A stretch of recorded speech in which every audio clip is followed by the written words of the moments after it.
Sono Chiffé Musique, spécialiste de l'événementiel, pour la sonorisation de vos soirées, mariage, anniversaire, baptême, retrait de deuil et autres bals dansants, soirées récréatives, avec un équipement adapté et proportionnel. Puissance efficace de 1000 à 8000 watts. Contactez Chiffé Musique, le poste de la sonorisation. Pour la réussite de votre événement, composez vite 06 46 46 18 57 ou les 06 01 67 76 26 et demandez Sono Chiffé Musique. Mabina na Mabina. Sono Chiffé Musique vous propose les reportages photos pour vos souvenirs indélébiles. Sono Chiffé Musique, c'est créé à réussite des événements d'Abino. Chico Fifi Musique, c'est la solution pour vos fêtes. Et pour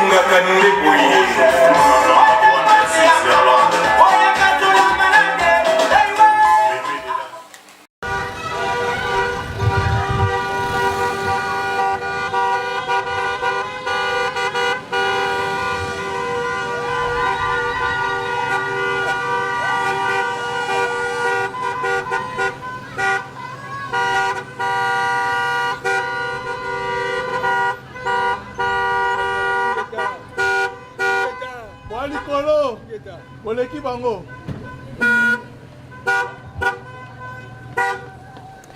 Ingeta. Les portes sont... Ça a bloqué porte, on sait là. Peut nous ouvrir? Ah, c'est bon. Sourire, ma sourire. Les passants. Mais aussi devant, mettez devant. Devant aussi. C'est pas visible. Parce que ça va pas te dire. Il faut faire aussi devant. On va ouvrir ce qu'on peut.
acclamer pour les chantres. Alléluia.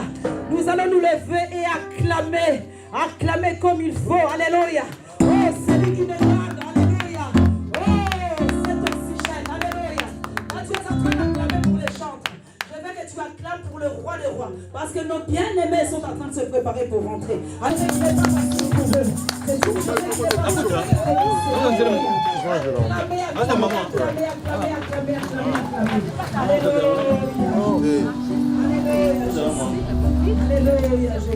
Non, à l'intérieur, les gars, s'il te plaît. Je vais demander. Je reste à l'intérieur. Tout le monde aura des paniers, j'insiste.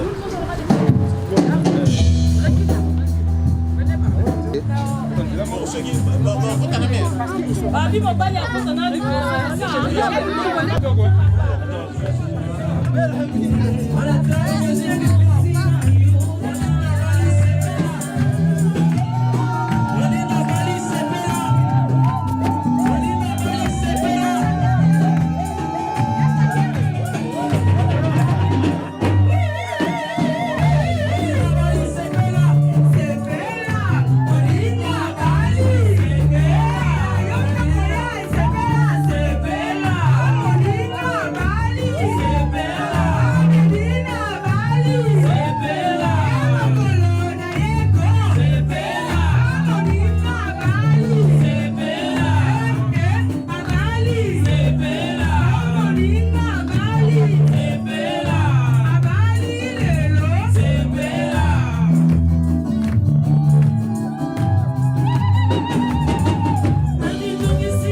juste là où vous avez acclamé pour les mariés. Alors acclamez pour les mariés alors.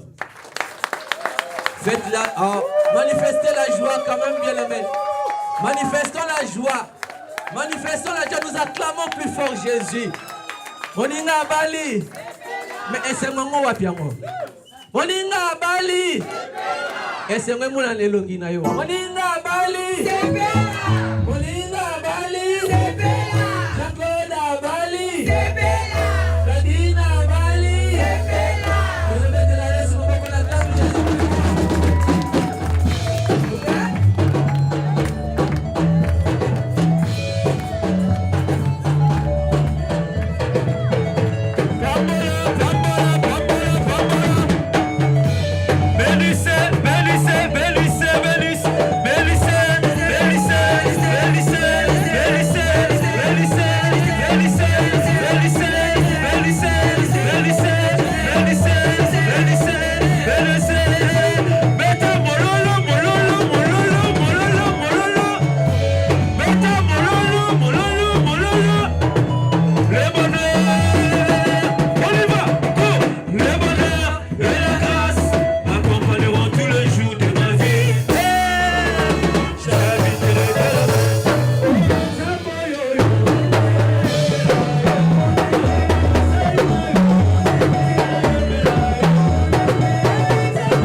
Alors, nous qui sommes invités, nous qui sommes de la famille, nous qui sommes de l'église, donnons-leur cet honneur-là.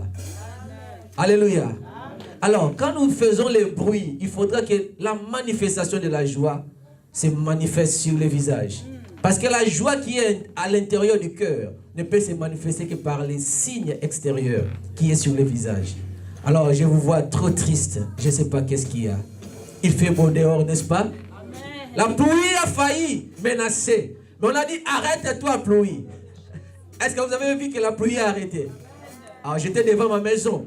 Et ma femme a dit, oh, le jour de Tata Blandine. J'ai dit, la pluie, arrête-toi. Et je n'ai même pas remarqué. Et vous savez qu'est-ce qui est arrivé? On a oublié seulement les habits pour faire les décorations, tout ça. Mais la pluie a arrêté. Alors, entre les habits et la pluie, qu'est-ce qui est plus important? Qu'est-ce qui pouvait gâcher vraiment la fête? C'était la pluie. Alors nous acclamons Jésus qui a bloqué la pluie.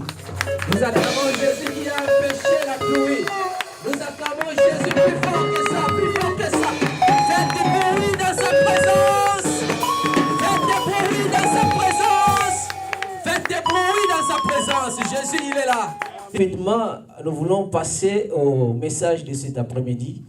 Nous voulons passer à la prédication du jour du mariage. Vous allez dire, mais les jours du mariage, pourquoi encore la prédication? Mais vous savez, bien aimé, le mariage, c'est juste un sujet qui est dans la parole de Dieu. Donc on ne peut pas dissocier le mariage de la parole de Dieu. Parce que dans la Bible, on parle aussi du mariage. Vous savez, notre Dieu, c'est lui qui est le premier instituteur du premier couple dans les jardins d'Éden. Alors, si c'est lui qui a institué le mariage, si c'est lui qui a parlé du mariage pour la première fois dans les jardins d'Éden, et nous devons comprendre que dans la parole de Dieu, dans la Bible, dans plusieurs passages bibliques, bien sûr, il est question de mariage. Raison pour laquelle, comme nous sommes là, nous voulons parler un tout petit peu d'un verset biblique concernant les mariages. Alors ça va concerner certainement nous qui sommes présents, bien sûr, et ça va profiter beaucoup plus particulier aux mariés de cet après-midi. Alléluia. Je ne sais pas si vous avez des Bibles avec vous là, mais les jours des fêtes, c'est rare que les chrétiens se promènent avec leur Bible. Mais je vais devoir lire la parole de Dieu pour vous. Et nous allons dans le livre de Matthieu chapitre 19, à partir du verset 3 jusqu'au verset 6. Matthieu chapitre 19, verset 3, à partir du verset 3 jusqu'au verset 6. Je lis pour la gloire du Seigneur Jésus-Christ. Les pharisiens abordèrent Jésus et dirent, pour le prouver, est-il permis à un homme de répudier sa femme pour un motif quelconque? Il répondit, n'avez-vous pas lu que le Créateur au commencement fit l'homme et la femme, et qu'il dit, c'est pourquoi l'homme quittera son père et sa mère, et s'attachera à sa femme, et les deux deviendront une seule chair. Ainsi, ils ne sont plus deux, mais ils sont une seule chair. Que l'homme donc ne sépare pas ce que Dieu a joint. Alléluia. Amen. Que l'homme ne sépare donc pas ce que Dieu a joint. C'est Jésus qui parlait ici aux pharisiens. Vous savez, les pharisiens ont compris que Jésus, comme il est célibataire, malgré tout, il faisait des miracles dans son ministère terrestre. Étant jaloux, ils ont dit, alors, il faudra le piéger par des questions. Ils étaient jaloux des miracles, des signes que Jésus faisait dans son ministère. Et ils voulaient les piéger par des questions à trappe. Alors, ils lui ont posé la question. Moïse nous a donné l'héritage de la loi. Il est déjà passé. Il est mort. Et dans la loi, Moïse nous a dit qu'il est possible de répudier sa femme. Moïse était favorable pour le divorce. Il y avait des raisons, mais il y avait des raisons qui étaient futiles. Des raisons qui étaient, je dirais, de moindre importance. Si quelqu'un est marié et à un certain moment, il ne trouve plus de plaisir dans son mariage, il peut répudier sa femme. Il y avait des motifs de répudiation, mais qui n'étaient pas vraiment des motifs qui étaient fondés pour briser une relation. Mais c'est comme ça qu'ils ont vécu dans l'Ancien Testament. C'est comme ça que la loi a conduit ces peuples durant ces moments de l'histoire du peuple de Dieu. Mais au moment où Jésus est venu, son époque était à cheval entre l'Ancien et le Nouveau Testament. Et comme il était à cheval entre l'Ancien et le Nouveau Testament, un pied dans l'Ancien Testament et un pied vers le Nouveau, alors au milieu, il y avait vraiment des conflits, des idéologies, il y avait des conflits de messages, il y avait des comparaisons, des références qui étaient dans les parchemins et qui étaient aussi des explications que Jésus devait leur fournir. Alors quand ils sont venus demander Jésus, poser la question à Jésus, s'il est possible de répudier sa femme, parce que Moïse l'a dit, parce que Moïse l'avait toléré. Mais qu'est-ce que vous dites? Comme les pharisiens, ils aimaient beaucoup plus attraper, alors Jésus a pris la parole. Jésus leur a répondu. Il a dit, au commencement, Dieu a créé l'homme et la femme. Il les a placés dans les jardins d'Éden. Il n'était pas plusieurs femmes, mais une femme et un homme. Il les a placés dans les jardins d'Éden. Et là, Jésus-Christ a bien situé les choses. Quand l'homme et la femme, Dieu les a placés, comme ils étaient à deux seulement, raison pour laquelle, comme vous dites qu'il est bien de répudier la femme, alors Dieu, c'est lui qui est l'instituteur du mariage. Au commencement, il n'avait créé que l'homme et la femme. Raison pour laquelle, moi, à mon avis, c'est Jésus qui disait, si nous pouvons paraphraser ce que Jésus a dit, nous pouvons comprendre que Jésus, il n'était pas pour répudier la femme. À haute voix. Gardez-vous! Et je te dis, viens avec de l'eau ici. Oh, comme dans un camp militaire. Papa, comme ça, c'est vraiment... Ça ne marche, mais je sais que depuis 12 ans, peut-être il y en avait, mais vous avez changé. Il est doux. Ah, c'est un témoignage qui est rassurant. il est doux. Il n'est pas un général de l'armée.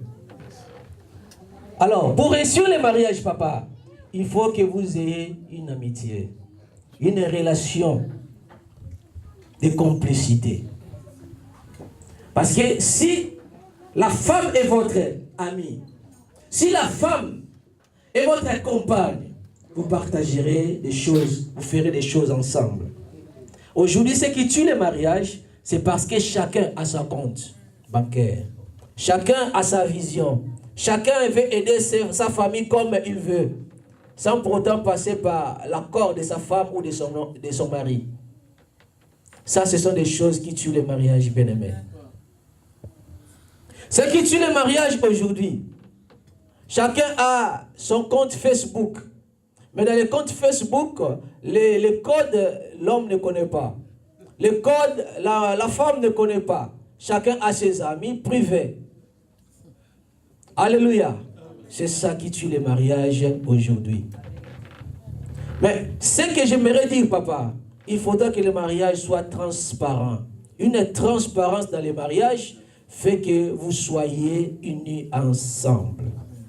Que vous soyez unis comme le ciment peut unir plusieurs briques afin de former l'édifice. Soyez ouverts, transparents.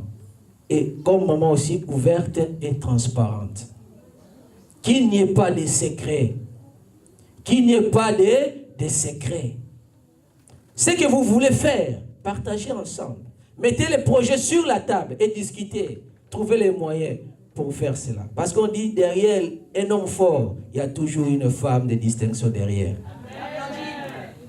Si vous voulez que vous ayez plus loin, que vous puissiez aller plus loin, il faudra que la femme soit là. Si la femme n'est pas là, vous êtes seul, un cavalier solitaire, je ne pense pas que l'entreprise va aboutir à un succès. Parce que c'est difficile à un homme de gagner la vie seul. S'il est marié, je dis. S'il est marié, c'est difficile de gagner la vie seul. Il faut qu'il y ait toujours complicité de sa femme.